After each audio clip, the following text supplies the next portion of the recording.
강남역 묻지마 살인 사건이 일어난 지 열흘째. 하지만 그 충격은 여전히 남아있는데요. 그제 부산에서 또다시 여성을 대상으로 한 묻지마 범죄가 일어났습니다. 한 50대 남성이 길 가던 여성 2명에게 특별한 이유 없이 강목을 휘두른 겁니다. 피해 여성들은 난데없이 날라온 강목에 크게 다쳤습니다. 이번에도 피의자는 조현병을 앓고 있었습니다. 이 때문에 조현병 환자를 강제 입원시킬 수 있도록 법적 제도를 마련해야 한다는 주장도 나오고 있습니다. 오늘 뉴스 따라잡기에서는 되풀이되는 묻지마 범죄에 대해 취재했습니다. 부산의 한 대로변, 그제 오후 이곳을 지나던 시민들은 어디선가 들려오는 둔탁한 소리에 걸음을 멈췄습니다. 하길래 들려갔다고 했어요. 교통사고인데 그걸 하길래. 그리고 얼마 뒤 인근 119 센터로 다급한 신고가 들어왔습니다. 17시 11분경 충렬대로 쪽에서 묻지마 폭행 사건이 일어났다고 그래서 저희 최초 신고 접수가 됐습니다. 소방대원들이 도착한 현장엔 2명의 여성이 쓰러져 있었습니다.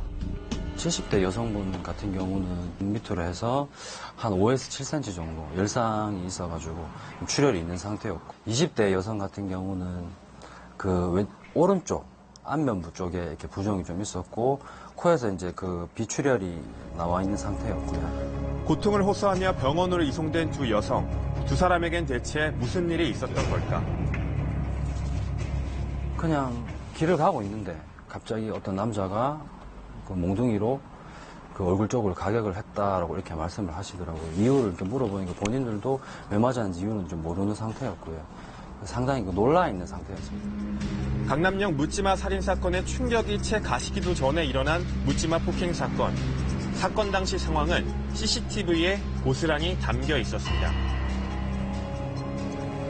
손에 기다란 둔기를 들고 빠르게 걸어오는 50대 남성. 길에선 할머니와 마주치자 갑자기 손에 든 둔기를 마구 휘두릅니다. 그런데 남성의 행동은 여기서 멈추지 않았습니다. 20m 정도를 이동하더니 20대 여성과 맞닥뜨리자 또다시 둔기를 휘두르며 여성을 마구 폭행합니다. 얼굴이 색이 나고 막 이상한 능력으로 뛰어다시피 막 걸어오더라고요. 그래서 저는 여자를 구멍을 이렇게 쳤는데 내가 사라졌는데도 경찰에 붙잡힌 피의자는 52살 김모 씨. 김 씨는 왜 길을 가던 두 여성에게 무차별 폭력을 휘두른 걸까? 무슨 이유로요?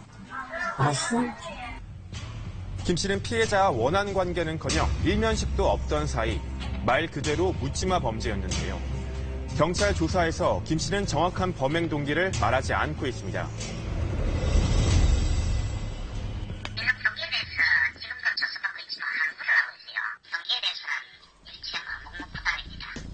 경찰은 정신질환을 알아오던 김 씨가 최근 경제적 어려움을 겪어왔다고 밝혔습니다. 200만 원에 월 16만 원씩 주고 사는데 여태까지 구청에서 지원하는 생계보조비 그것도 최근에 끊기고 하다 보니까 월 16만 원 내는 것도 좀 힘들 것이다.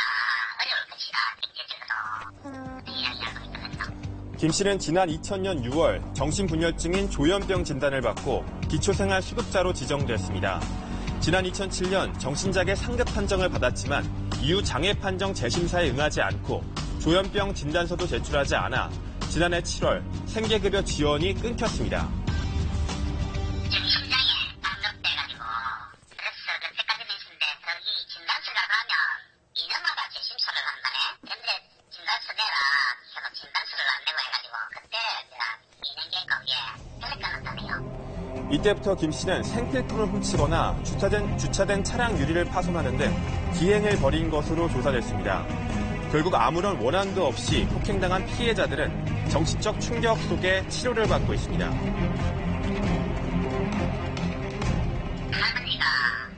좀 많이 다치고 해가지고 흉기를 이용해서 상해를 했다. 그래서 형법상 특수상해 해가지고 영장 신청할 예정입니다. 이 같은 묻지마 범죄는 때와 장소를 가리지 않고 끊임없이 이어지고 있습니다. 지난달 17일 광주 어등산에서는 49살 김모 씨가 휴대전화를 보던 등산객을 살해했습니다. 비닐하고 비닐을 하나가지고 주워왔습니다. 그 찔른 사람은 아는 사람이에요? 전혀 모릅니다. 김 씨 역시 오랜 기간 정신질환을 앓았던 것으로 드러났습니다. 이 질환은 있어요, 질환은.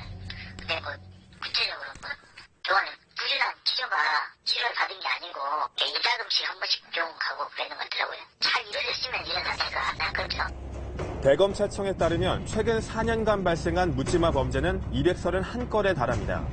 특히 묻지마 범죄는 누구라도 범죄 피해자가 될 수 있는 만큼 시민들에게 큰 공포감을 느끼게 합니다. 경험은 컸어요. 정말 다리가 부서져 떨리고 말이 안 나오고 좀 너무 무서워요. 나도 뭐 피해자가 됐으니까 이러지만 너무 힘들죠. 통상 정신이상이나 순간적인 충동 때문에 벌어지는 묻지마 범죄. 전문가들은 특히 묻지마 범죄가 정신질환과 밀접한 관계가 있는 만큼 이에 대한 대책 마련도 필요하다고 강조합니다. 정신과적으로 문제가 있는 사람들의 경미한 범죄라면 사실은 관대하게 처분하는 것만이 대안은 아니다. 치료에 대한 뭐 강제 명령을 집행한다거나 이런 처분들을 만들어서 지금 경미한 사안들이 발생했을 때 미리 적절한 개입이 이루어진다면 인명피해를 사실 막을 수 있는 거죠. 묻지마 범죄 피해를 막기 위해 정부와 여당은 조현병 환자에 대한 전수조사를 추진하기로 했습니다. 또 조현병 환자에 대한 강제 입원이 가능하도록 법적 근거를 마련할 예정입니다.